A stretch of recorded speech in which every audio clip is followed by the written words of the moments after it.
Welcome friends. இப்போ நம்ம ஸ்க்ரீனில் பார்த்தீங்கன்னா சூப்பரான ஒரு பிளாக் அண்ட் ஒயிட்டில் ஃபோட்டோ எடிட்டிங் எப்படி சிம்பிளாக எடிட் பண்ணுறதுன்னு பார்ப்போம். வீடியோ வந்து ஸ்கிப் பண்ணாமல் பாருங்கள். சேனலுக்கு ஃபஸ்ட் டைம் வந்திருக்கீங்கன்னா சப்ஸ்கிரைப் பண்ணிவிட்டு வீடியோக்கும் ஒரு லைக் பண்ணிவிட்டு பாருங்கள். இப்போ வீடியோக்குள்ளே போகலாம். இன்ஷாட் அப்ளிகேஷன் ஓப்பன் பண்ணுங்கள். இதில் ஃபோட்டோன்ற கேட்டகரி செலக்ட் பண்ணி நியூ ஆப்ஷனை கிளிக் பண்ணுங்கள். இந்த வீடியோக்கு யூஸ் பண்ணியிருக்க எல்லா மெட்டீரியலுமே நம்ம டெலிகிராம் குரூப்பில் கொடுத்துருக்கேன். டிஸ்கிரிப்ஷனில் டெலிகிராம் குரூப் லிங்க்கில் அந்த குரூப்பில் இப்போ ஸ்க்ரீனில் ஷோ ஆகிற மாதிரி சர்ச் பண்ணிங்க அப்படின்னா இந்த வீடியோக்கான மெட்டீரியல் எல்லாம் வரும் யூஸ் பண்ணிக்கோங்க. ஃபஸ்ட்டு பேக்ரவுண்ட் இமேஜ் வந்து கொடுத்துருப்பேன். ஸோ அதை செலக்ட் பண்ணிக்கோங்க. செலக்ட் பண்ணிட்டு கீழே ஸ்க்ரோல் பண்ணிங்க அப்படின்னா பிப்புன்ற ஆப்ஷன் இருக்கும், அதை கிளிக் பண்ணுங்கள். இப்போ நீங்கள் எடிட் பண்ண போகிற ஃபோட்டோஸை ஒன் பை ஒன்னாக செலக்ட் பண்ணிக்கோங்க. ஸோ ஃபஸ்ட்டு ஒன் ஃபோட்டோவை செலக்ட் பண்ணிக்கோங்க. செலக்ட் பண்ணிட்டு கீழே ஸ்க்ரோல் பண்ணிங்கன்னா கிராப் ஆப்ஷன் இருக்கும், அதை செலக்ட் பண்ணுங்கள். ஸோ அதில் உங்களோட ஃபோட்டோவை இப்போ நான் எப்படி கிராப் பண்ணுறனோ அந்த மாதிரி கரெக்டாக வந்துட்டு ஃபேஸ் மட்டும் இந்த மாதிரி தெரியணும். பட் அதோட சைஸ் பார்த்தீங்கன்னா இப்போ எப்படி நான் கிராப் பண்ணியிருக்கேன்றதை பார்த்தீங்கன்னா அந்த மாதிரி கரெக்டாக கிராப் பண்ணிவிட்டு டிக் ஆப்ஷனை கொடுங்க. இப்போ அதை லைட்டாக அந்த பேக்ரவுண்டில் பார்த்தீங்கன்னா அந்த பிளாக் ஃப்ரேம் இருக்கும். ஸோ அந்த பிளாக் ஃப்ரேம் அளவுக்கு நீங்கள் கரெக்டாக ஜூம் பண்ணிக்கோங்க. ஸோ அதுக்குள்ளே ஃபிட் ஆகணும். ஸோ அதுக்கேற்ற மாதிரி ஜூம் பண்ணிட்டு கீழே ஸ்க்ரோல் பண்ணிங்கன்னா பிளெண்ட் ஆப்ஷன் வரும். அதில் ஸ்க்ரீன் ஆப்ஷனை கொடுத்துட்டிங்கன்னா உங்களுக்கு கரெக்டாக செட் ஆகிடும். இப்போது டிக் ஆப்ஷனை கொடுத்துட்டு கரெக்டாக அந்த இமேஜை வந்து அந்த ஃப்ரேமுக்குள்ளே இருக்கான்றதை செக் பண்ணிக்கோங்க. பக்கம் இருக்க ஃப்ரேமில் டச் ஆச்சுன்னா மறுபடியும் கிராப்பிங் ஆப்ஷன் யூஸ் பண்ணி அதை கிராப் பண்ணிக்கோங்க. இப்போ கீழே அட்ஜஸ்ட்மெண்ட் இருக்கும், அதை செலக்ட் பண்ணிட்டு ஸ்டேச்சுரேஷன் இருக்கும், அதை ஃபுல்லாக வந்துட்டு மைனஸ் பண்ணிடுங்க. டிக் ஆப்ஷனை கொடுத்துருங்க. இப்போ அப்படியே கீழே ஸ்க்ரோல் பண்ணிங்கன்னா காப்பின்னு இருக்கும். ஸோ அதை காப்பி பண்ணிக்கோங்க. காப்பி பண்ணிவிட்டு பக்கம் இருக்க இமேஜில் இந்த மாதிரி செட் பண்ணுங்கள். கீழே ரீப்ளஸ்ன்னு இருக்கும். ஸோ அதை கிளிக் பண்ணிவிட்டு நெக்ஸ்ட்டு எந்த ஃபோட்டோவை அந்த இடத்துல ஆட் பண்ணலான்னு இருக்கீங்களோ அந்த ஃபோட்டோவை செலக்ட் பண்ணுங்கள். அது உங்களுக்கு இந்த மாதிரி தான் வந்துட்டு பக்கம் இருக்க எல்லா ஃப்ரேம்லையுமே டச் ஆகும். அதுக்கு மறுபடியும் கிராப் ஆப்ஷனுக்கு போங்க. ஸோ மறுபடியும் அதே மாதிரி தான் இப்போ எப்படி நம்ம கிராப் பண்ணமோ அதோட சைஸை ஸோ அதுக்கு ஏற்ற மாதிரி கரெக்டாக வந்துட்டு கிராப் பண்ணிட்டு டிக் ஆப்ஷனை கொடுத்துருங்க. இப்போது அந்த ஃப்ரேம் அளவுக்கு பிளாக் ஃப்ரேம் அளவுக்கு கரெக்டாக ஜூம் பண்ணிக்கோங்க. அப்போ உங்களுக்கு கரெக்டாக வந்துட்டு அந்த ஃபோட்டோ வந்து கோஆர்டினேஷனாக இருக்கும். ஸோ அதனால் கரெக்டாக இதை வந்து ஃபாலோ பண்ணிக்கோங்க. பேலன்ஸ் இருக்க 2 ஃப்ரேமுமே இப்போ எப்படி ஆட் பண்ணமோ அதே மாதிரி ஆட் பண்ணுங்கள். ஸோ இப்போ நான் பார்த்தீங்கன்னா கரெக்டாக வந்துட்டு 4 ஃப்ரேமுமே கரெக்டாக செட் பண்ணியிருக்கேன். அதே மாதிரி நீங்களும் கரெக்டாக இருக்கான்றதை ஒன்ஸே செக் பண்ணிக்கோங்க. இதெல்லாம் கரெக்டாக செட் பண்ணிட்டீங்கன்னா மறுபடியும் கீழே பிப் ஆப்ஷன் செலக்ட் பண்ணுங்கள். ஸோ உங்களுக்கு ஷேடோ பிஎன்ஜி இமேஜ் வந்து கொடுத்துருப்பேன். ஸோ அந்த இமேஜை செலக்ட் பண்ணிக்கோங்க. ஸோ வீடியோ பார்த்துட்டு இருக்கிறவங்க லைக் பண்ணாமல் பார்த்துட்டு இருந்தீங்கன்னா ஒரு லைக் பண்ணிவிட்டு பாருங்கள். அப்போ தான் நமக்கு கொஞ்சம் மோட்டிவாக இருக்கும். ஸோ இப்போ இந்த மாதிரி ஷேடோ இமேஜ் கொடுத்துருப்பேன். ஸோ இதை செலக்ட் பண்ணிட்டு அதை வந்துட்டு ஸ்க்ரீன் ஃபுல்லாக அந்த மாதிரி ஜூம் பண்ணிக்கோங்க. ஜூம் பண்ணிவிட்டு கீழே ஸ்க்ரோல் பண்ணிங்கன்னா பிளெண்ட் ஆப்ஷன் வரும். அதில் ஸ்க்ரீன் ஆப்ஷனை கொடுத்துட்டு டிக் ஆப்ஷனை கொடுங்க. உங்களுக்கு கரெக்டாக பார்த்தீங்கன்னா அது வந்து ஹைட் ஆகிடும்.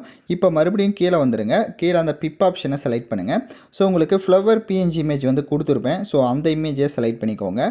ஸோ ஃப்ளவர் இமேஜை செலக்ட் பண்ணிட்டு அதை கொஞ்சம் ஜூம் பண்ணிக்கோங்க. ஸோ இப்போ எப்படி நான் ஜூம் பண்ணுறேனோ அந்த மாதிரி ஜூம் பண்ணி இந்த மாதிரி கீழே கொஞ்சம் லைட்டாக தெரிகிற மாதிரி செட் பண்ணுங்கள். ஸோ அது ஃபுல்லாக அந்த மாதிரி செட் பண்ணுறதா இருந்தாலும் செட் பண்ணிக்கலாம். அது யுவர் விஷ் தான். ஸோ ஓரளவுக்கு இந்த மாதிரி கரெக்டாக செட் பண்ணிட்டு கீழே ஸ்க்ரோல் பண்ணிங்கன்னா பிளெண்ட் ஆப்ஷன் வரும். அதில் மல்டிபிள் ஆப்ஷனை கொடுத்துட்டு டிக் ஆப்ஷனை கொடுங்க. கரெக்டாக உங்களுக்கு செட் ஆகிடும்.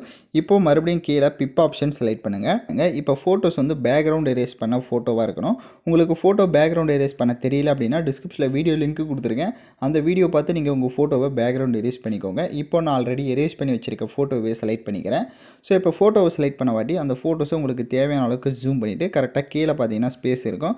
ஸோ அந்த இடத்துல செட் பண்ணிக்கோங்க. ஸோ பேக்ரவுண்டில் இருக்க இமேஜில் கொஞ்சம் டச் ஆகாத மாதிரி பார்த்துக்கோங்க. அப்போ தான் உங்களுக்கு கரெக்டாக வந்துட்டு இருக்கும். ஸோ அது எந்த அளவுக்கு வேணுமோ அந்த அளவுக்கு லைட்டாக ஜூம் பண்ணிடுங்க. இப்போ மறுபடியும் கீழே ஸ்க்ரோல் பண்ணுங்கள். உங்களுக்கு அந்த பிப் ஆப்ஷன் இருக்கும், அதை செலக்ட் பண்ணுங்கள். உங்களுக்கு லைட் பிஎன்ஜி இமேஜ் வந்து கொடுத்துருப்பேன். ஸோ அதையும் செலக்ட் பண்ணிக்கோங்க. ஸோ லைட் பிஎன்ஜி செலக்ட் பண்ணிட்டு கீழே ஸ்க்ரோல் பண்ணுங்கள். பிளெண்ட் ஆப்ஷன் வரும், அதை செலக்ட் பண்ணிட்டு அதில் ஸ்க்ரீன் ஆப்ஷனை கொடுத்துட்டு டிக் ஆப்ஷனை கொடுத்துருங்க. இப்போ அந்த இமேஜை கொஞ்சம் ஜூம் பண்ணிக்கோங்க. உங்கள் ஃபேஸ் கிட்ட கரெக்டாக வந்துட்டு இந்த மாதிரி செட் பண்ணிடுங்க. ஃபேஸ் கிட்ட செட் பண்ணிட்டு இப்போ ஃப்ரண்ட் அது கொஞ்சம் இன்னும் கூட ஜூம் பண்ணிக்கலாம். லைட்டாக ஜூம் பண்ணிவிட்டு இப்போ ஃப்ரண்ட்டில் அந்த ஃபோட்டோவை கிளிக் பண்ணிட்டீங்க அப்படின்னா உங்களுக்கு கரெக்டாக வந்துட்டு ஃபேஸ் கிட்ட மட்டும் கரெக்டாக அந்த ஃபோட்டோ வந்து கரெக்டாக உங்களுக்கு வந்து ஷோ ஆகும். ஸோ அதனால தான் லைட் இமேஜை வந்து ஆட் பண்ணியிருந்தோம். ஸோ அதே மாதிரி செட் பண்ணிக்கோங்க. இப்போ எல்லாமே கம்ப்ளீட்டாக மேக் பண்ணிட்டீங்க அப்படின்னா மேலே எக்ஸ்போர்ட் ஆப்ஷன் இருக்கும், அதை கிளிக் பண்ணி இந்த இமேஜை சேவ் பண்ணிக்கோங்க. நெக்ஸ்ட்டு ஸ்னாப்சீட் அப்ளிகேஷன் ஓப்பன் பண்ணிக்கோங்க. அதில் சின்ன கலர் கரெக்ஷன் மட்டும் பண்ணிடலாம். ப்ளே ஸ்டோர்லேயே இருக்கும். ஸோ நீங்கள் இன்ஸ்டால் பண்ணிக்கோங்க. ஸோ இப்போ ப்ளஸ் ஆப்ஷனை கிளிக் பண்ணுங்கள். இப்போ நம்ம கடைசி எடிட் பண்ண ஃபோட்டோவை செலக்ட் பண்ணுங்கள். கீழே டூல்ஸ் ஆப்ஷன் இருக்கும், அதை கிளிக் பண்ணுங்கள். ஃபஸ்ட்டு டூன் இமேஜின்னு இருக்கும், அதை செலக்ட் பண்ணுங்கள். அதில் ஒவ்வொரு செட்டிங்காக நீங்கள் லைட்டாக இன்க்ரீஸ் பண்ணி பார்த்தீங்க அப்படின்னா உங்கள் ஃபோட்டோஸ்க்கு உங்களுக்கே டிஃப்ரென்ஸ் தெரியும்.